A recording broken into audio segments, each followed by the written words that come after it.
एक दफ़ा की बात है, एक शेरनी ने एक बच्चे को जन्म दिया और जन्म देते हुए उसी जगह पर मर गई। उतने में उधर से कई सारी भेड़ गुजर रही थी।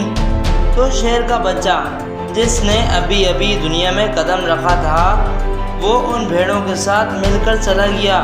अब वो शेर का बच्चा अब भेड़ों की तरह पलने लगा और उन भेड़ों के साथ रहकर वो खुद को भी एक भेड़ समझने लगा था। उसने कभी मांस नहीं खाया। अब वो भेड़ों के साथ मिलकर घास खाने लगा था। उसे कुछ आइडिया ही नहीं था कि एक शेर कैसे रहता है और कैसे अपनी ज़िंदगी गुजारता है, और उसे ये तक भी नहीं पता था कि वो एक शेर है, क्योंकि उसके चारों तरफ भेड़ ही भेड़ थे। भेड़ों के साथ ही वो पलने लगा था। उसने कभी शेर की तरह नहीं दहाड़ा। फिर समय गुजरता गया और वो शेर का बच्चा यंग शेर बन गया। वो भेड़ों के झुंड में अलग ही दिख रहा था, लेकिन भेड़ों के साथ रहकर भेड़ों को उसकी आदत हो गई थी। एक दिन एक बूढ़े शेर ने उन भेड़ों के झुंड पर हमला कर दिया।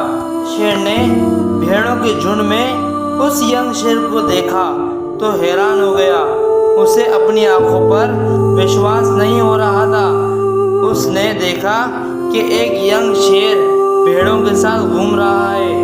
उसने आज से पहले कभी ऐसा मंजर नहीं देखा था। वो ये भूल गया कि वो वहाँ पर भेड़ों को पकड़ने आया था।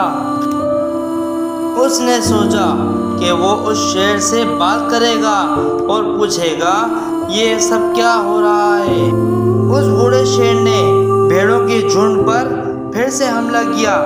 उस शेर को पकड़ने के लिए भेड़ों ने जैसे ही बूढ़े शेर को देखा तो सब अपनी जान बचाकर भागने लगे, और उन भेड़ों के साथ शेर भी अपनी जान बचाकर भागने लगा। कुछ देर के बाद उस बूढ़े शेर ने यंग शेर को पकड़ लिया। बूढ़े शेर ने यंग शेर से कहा, अरे बेवकूफ़, तू मुझे देखकर क्यों भाग रहा है? यंग शेर ने जवाब दिया, प्लीज़ मुझे छोड़ दो, मैं एक मासूम सा भेड़ हूँ, मुझे जाने दो। वो उस बूढ़े शेर को देखकर भेड़ की तरह कांप रहा था। बूढ़ा शेर ये देखकर हैरान हो गया और वो समझ गया कि यहाँ पर क्या हो रहा था। वो बूढ़ा शेर इस यंग शेर को नदी के पास लेकर गया। यंग शेर वहाँ से भागने की कोशिश कर रहा था, लेकिन बूढ़े शेर ने उसे नदी की तरफ धकेल कर कहा, अपने आप को इस पानी में देखो। नदी का पानी पूरी तरह शांत था।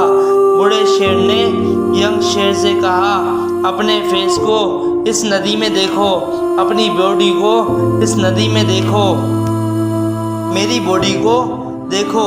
उस यंग शेर ने डरते हुए अपना फेस नदी में देखा, और जैसे ही उसने अपना फेस उस नदी में देखा तो हैरान हो गया। उसने देखा कि वो एक भेड़ की तरह नहीं बल्कि एक शेर की तरह दिखता है, और रियलिटी को समझ गया कि वो एक भेड़ नहीं है बल्कि एक शेर है।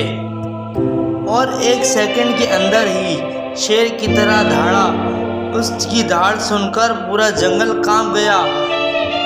उसने अपने आप को पहचान लिया, अपनी पावर्स को पहचान लिया, और उसने अपने आप में एक ऐसी एनर्जी महसूस की जो आज से पहले कभी महसूस नहीं की थी। और फिर उसने सोचा कि एक भेड़ की तरह जीना रियलिटी नहीं था, वो सिर्फ मेंटली कॉन्सेप्ट था, मगर वो अब रियलिटी को जान चुका था। इस कहानी से बहुत ही डीप मैसेज निकलकर सामने आता है। अपने अंदर उस वीकनेस को निकालो जो आपके अंदर झूठ बोल बोल कर बिठा दी गई है। आप भी एक शेर की तरह हो जो भेड़ों के बीच फंस चुके हो। आपके आसपास जितने भी लोग हैं वो आपको ये फील कराते हैं आप कुछ नहीं कर सकते लाइफ में, आपके अंदर विल पावर नहीं है, आपसे नहीं हो पाएगा।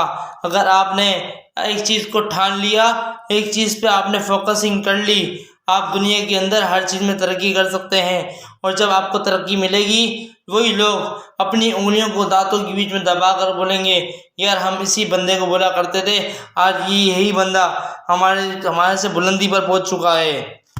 और आपको भी इस भीड़ से अलग खड़े रहना है और अपनी पोटेंशियली और अपनी पावर्स और अपनी एबिलिटी को पहचानना है।